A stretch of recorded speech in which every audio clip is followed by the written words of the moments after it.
আমার একটা বক্তব্য নিয়ে বিভিন্ন মিডিয়া এবং সোশ্যাল মিডিয়ায় বিভিন্নভাবে বিভ্রান্তিমূলক জনমনে বিভ্রান্তি সৃষ্টি করার চেষ্টা করেছে।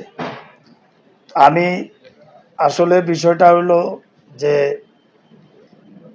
আমরা যে একটা বৈষম্য বিরোধী আন্দোলন করলাম, এটা কারো একক কৃতিত্ব না, কিন্তু একটা বিশেষ গোষ্ঠী তারা চাচ্ছিল যে তারা এককভাবে সেটা কৃতিত্ব নিতে।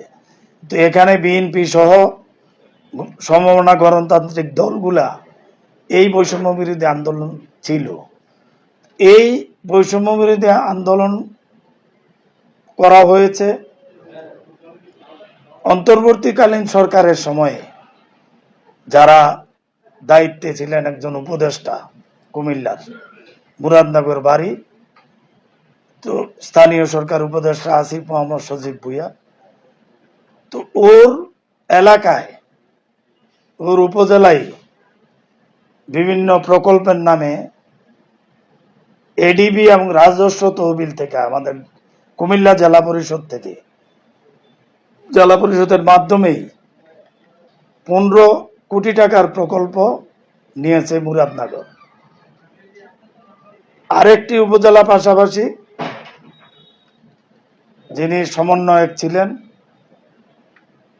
তৎকালীন সময়ে উনি সমন্বয়ক ছিলেন, বর্তমানে এমপি সাহেব হাসনাত আবদুল্লাহ সাহেব, ওই নির্বাচনের পূর্বে পর্যন্ত ওর এলাকায় 10 কোটি টাকার এডিবি এবং রাজস্ব তহবিল জেলা পরিষদের মাধ্যমে প্রকল্প নিয়েছেন। আমি যেহেতু জেলা পরিষদে আসছি 2 মাস হলো, আমি এসে দেখলাম এই দুইটা উপজেলা একটা অস্বাভাবিক বরাদ্দ হয়েছে। আমরা বৈষম্য বিরোধী আন্দোলন করলাম, কিন্তু আবার যারা দাবি করে এরাই আবার বৈষম্যের সৃষ্টি করেছে।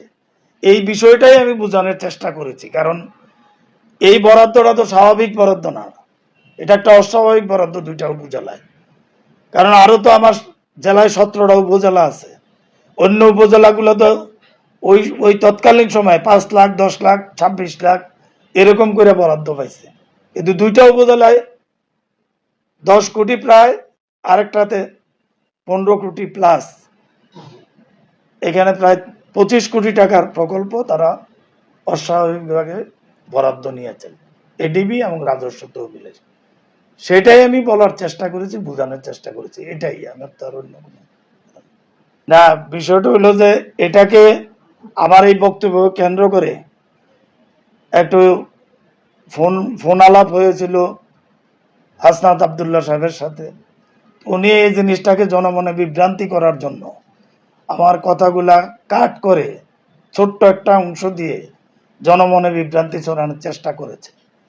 তো এটা আমি মনে করি ব্যক্তিগত কথোপকথন এভাবে কাট করে দিতে পারে না, এটা একটা অন্যায়।